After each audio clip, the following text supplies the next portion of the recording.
Hello guys, ఎలా ఉన్నారు అంతా? నేను కూడా చాలా బాగున్నాను.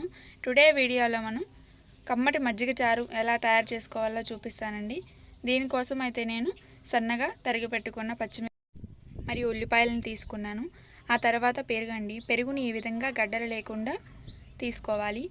2-3 రోజులు పెరుగైనా సరే మజ్జిగ చారు చేస్తాం కాబట్టి కమ్మగానే ఉంటుంది. పులుపుతనం అనేది కూడా రాకుండా ఉంటుంది. ఉల్లిపాయలు పచ్చిమిరపకాయలు వేయించి వేస్తాం కాబట్టి మజ్జిగ చారు అనేవి కమ్మగానే ఉంటాయి. ఇంకా 2-3 రోజుల పెరుగు అయితే మనం పులిసిపోతుంది అనుకుంటాం, కానీ దాంట్లో గుడ్ బ్యాక్టీరియా అనేది ఎక్కువగా పెరుగుతుంది.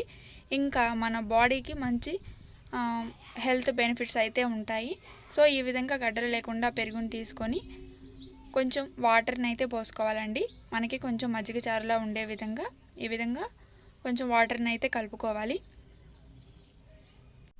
ఇంట్లో కూరగాయలు ఏమీ లేనప్పుడు, ఇంకా పెరుగు ఎక్కువగా మిగిలిపోయినప్పుడు ఈ విధంగా మజ్జిగ చారు కనుక వేసుకొని తింటే చాలా టేస్టీగా అయితే ఉంటాయి. ఇంకా వీటిని గారెల్లోకి కూడా సర్వ్ చేసుకోవచ్చు. గారెల్లో 1 గంట పాటు నానబెట్టుకుని తింటే చాలా టేస్టీగా అయితే ఉంటాయి.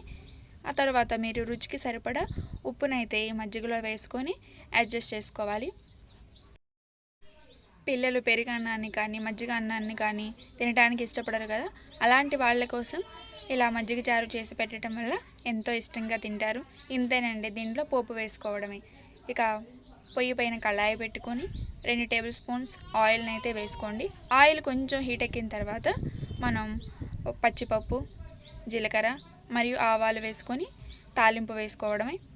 ఈ విధంగా తాలింపు వేగిన తర్వాత 4-5 చిన్నులపాయ రెబ్బల్ని నల్లకొట్టుకొని ఈ విధంగా వేసుకోవాలి. తాలింపులో చిన్నులపాయ రెబ్బలు అనేవి చాలా టేస్టీగా అయితే ఉంటాయి. ఇంకా మజ్జిగ చారులో కూడా దాని టేస్ట్ చాలా బాగుంటుంది. సన్నగా తరిగి పెట్టుకున్న కరివేపాకు మరియు కొత్తిమీరని కూడా వేసుకోండి.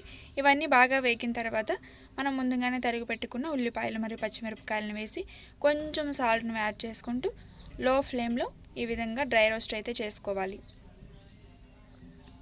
సన్నని మంట మీద ఈ విధంగా వేయించుకుంటూ ఉండాలి. ఈ విధంగా ఒక 50% అనేది మనకి వేగితే సరిపోతుందండి. చెప్పాను కదా, సాల్ట్ని కొంచెంగా వేసుకొని వేయించడం వల్ల మనకి ఉల్లిపాయలు పచ్చిమిరపకాయలు అనేవి త్వరగా వేగుతాయి. 50% మరిగితేనే మనకి పంటికి రుచి తగులుతూ మజ్జిగ చారు అనేవి చాలా టేస్టీగా ఉంటాయి. ఈ విధంగా వేగిన పోపును మనం ముందుగా ప్రిపేర్ చేసి పెట్టుకున్న మజ్జిగ చారులో వేసుకోవడమే. ఇక దించే ముందు కొంచెంగా పసుపును వేసుకొని, ఒక చిటికెడు పసుపును వేసుకొని మజ్జిగ చారులో వేసుకోవాలండి.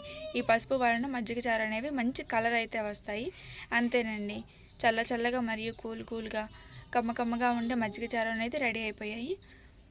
నచ్చితే లైక్ చేయండి, షేర్ చేయండి, తప్పకుండా ట్రై చేయండి. మీరు ఇచ్చే ఒక చిన్న లైక్ నాకెంతో బూస్టింగ్గా మరి ఉంటుంది.